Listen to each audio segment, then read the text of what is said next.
Assalamualaikum warahmatullahi wabarakatuh. Di sini kami akan menjelaskan materi tentang laporan arus kas.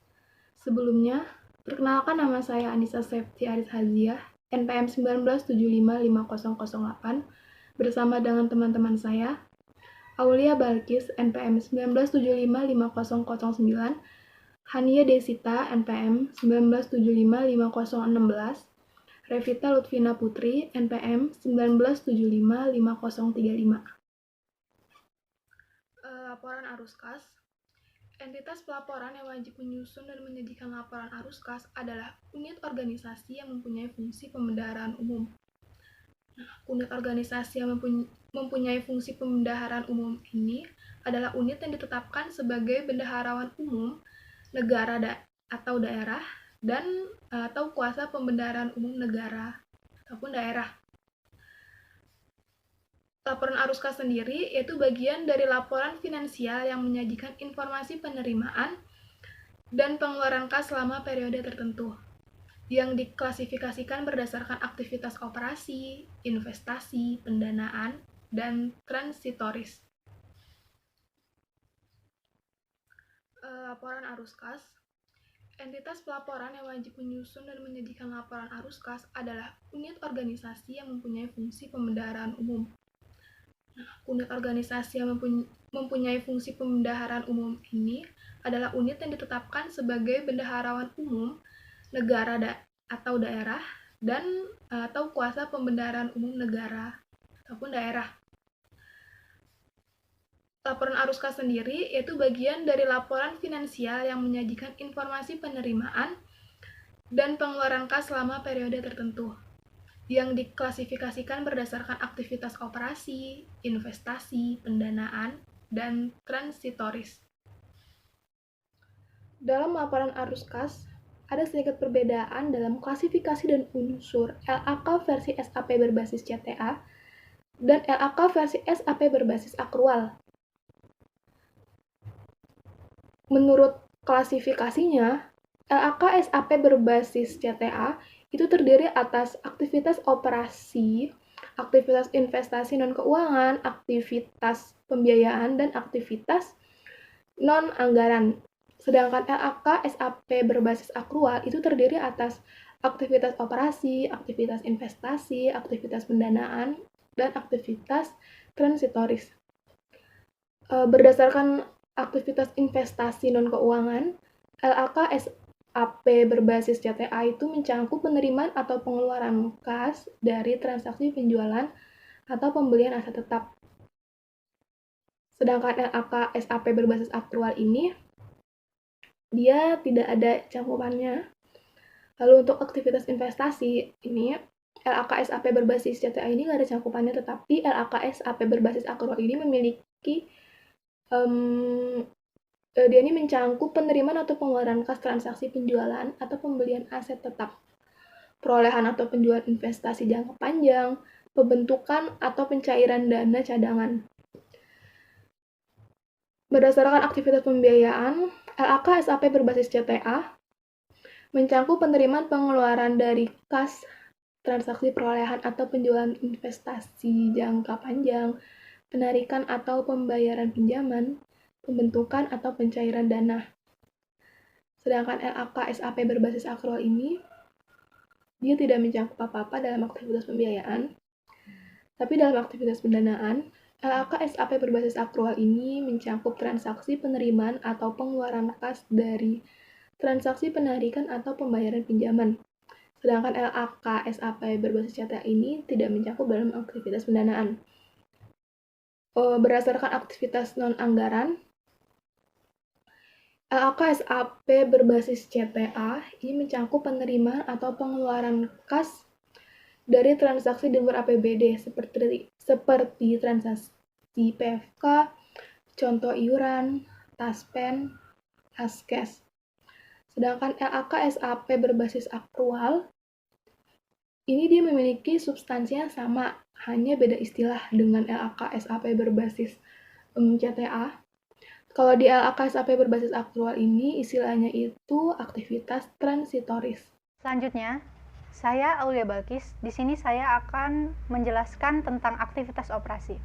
Aktivitas operasi adalah aktivitas penerimaan dan pengeluaran kas yang ditujukan untuk kegiatan operasional pemerintah selama satu periode akuntansi.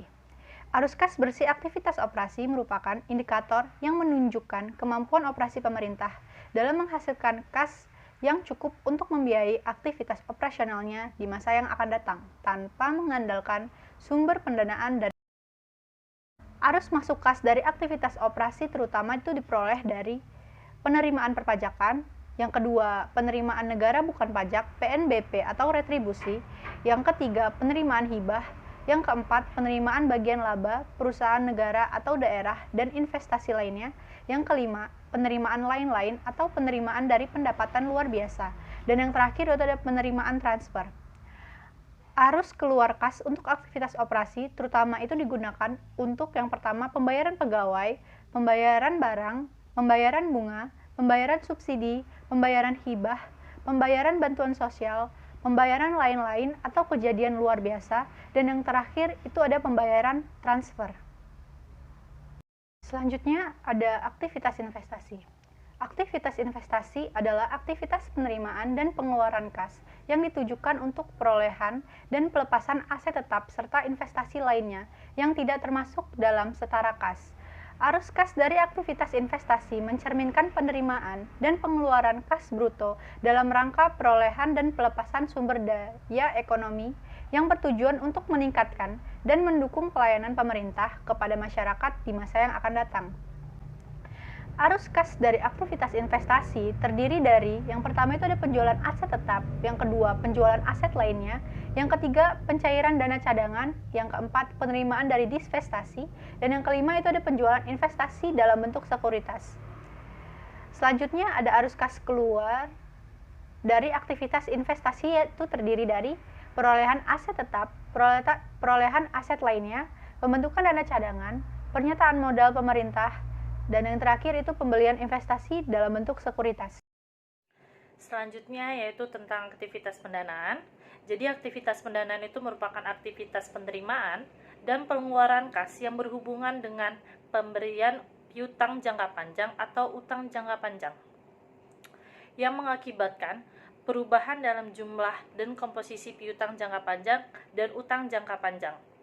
Arus kas dari aktivitas pendanaan mencerminkan penerimaan dengan memperoleh atau pemberian pinjaman jangka panjang.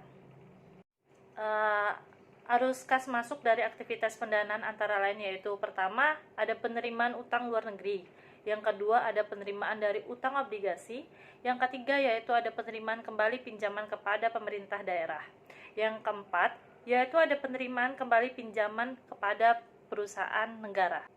Yang selanjutnya itu ada arus kas keluar dari aktivitas pendanaan, yaitu yang pertama ada pembayaran pokok utang luar negeri, yang kedua ada pembayaran pokok utang obligasi, yang ketiga yaitu ada pengeluaran kas untuk dipinjamkan kepada pemerintah daerah, yang keempat yaitu ada pengeluaran kas untuk dipinjamkan kepada perusahaan negara.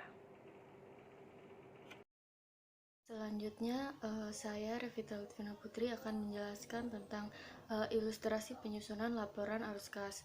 Ilustrasi penyusunan laporan arus kas berikut ini menggunakan data laporan realisasi anggaran konsolidasian yang telah dibuat, ditambah dengan informasi lain yang relevan seperti data mengenai arus kas masuk atau keluar dari transaksi transitioris atau non-anggaran. Berikut ini merupakan ilustrasi dari laporan arus kas. Laporan arus kas terdiri dari informasi. Yang pertama arus kas dari aktivitas operasi, yang kedua ada arus kas dari aktivitas investasi, yang ketiga ada arus kas dari aktivitas pendanaan, dan yang keempat ada arus kas dari aktivitas transitoris atau non-anggaran. Nah, berikut ini merupakan arus kas dari aktivitas operasi. Di situ terdapat tahun 2021 dan 2020. Untuk arus kas masuknya terdapat penerimaan pajak daerah, penerimaan retribusi daerah, penerimaan hasil pengelolaan kekayaan daerah yang dipisahkan, penerimaan lain-lain PAD yang sah, penerimaan dana bagi hasil, penerimaan dana alokasi umum, penerimaan dana alokasi khusus, dan penerimaan lain-lain pendapatan daerah yang sah. Kemudian dari hasil tersebut dijumlahkan lalu dimasukkan ke dalam jumlah arus kas masuk. Untuk arus kas keluar terdapat pembayaran pegawai, pembayaran barang dan jasa, pembayaran bunga, pembayaran bantuan sosial, pembayaran bantuan keuangan, dan pembayaran tidak terduga. Kemudian jumlah arus kas keluar dijumlahkan lalu dimasukkan ke dalam jumlah arus kas keluar. Kemudian setelah itu jumlah arus kas bersih dari aktivitas operasi, hasil ini didapat dari arus kas masuk dikurang dengan arus kas keluar. Berikutnya merupakan arus kas dari aktivitas investasi. Nah, di sini arus kas masuknya penerimaan penjualan aset tetap. Nah, untuk arus kas keluarnya pembayaran perolehan aset tetap, pembentukan dana cadangan, penyertaan modal pada BUMD. Untuk jumlah arus kas bersih dari aktivitas investasinya, karena pada arus kas masuk tidak terdapat penerimaan penjualan aset tetap, maka hasilnya akan menjadi minus 172.500.000. Kemudian arus kas dari aktivitas pendanaan. Arus kas masuknya terdapat penerimaan pinjaman dari pemerintah pusat sebesar 25 juta. Kemudian untuk arus kas keluarnya sendiri tidak ada. Lalu jumlah arus kas bersih dari aktivitas pendanaannya sebesar 25 juta. Kemudian yang terakhir arus kas dari aktivitas transitoris atau non-anggaran. Untuk arus kas masuknya terdapat penerimaan perhitungan pihak ketiga. Lalu untuk arus kas keluarnya pengeluaran perhitungan pihak ketiga. Jumlah arus kas bersihnya jumlah arus kas masuk dikurang dengan jumlah arus kas keluar, yaitu dapat hasil 109.732. Kemudian untuk kenaikan atau penurunan bersih kas selama periode ini didapat dari penjumlahan arus kas dari aktivitas operasi, investasi, pendanaan, dan yang terakhir yaitu transitoris. Kemudian saldo kas awalnya sebesar 35.750.654. Saldo akhir kasnya menjadi 40.470.152.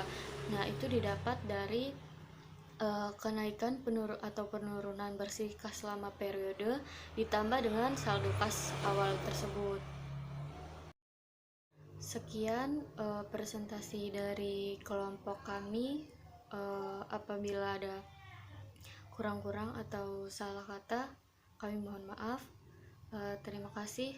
Wassalamualaikum warahmatullahi wabarakatuh.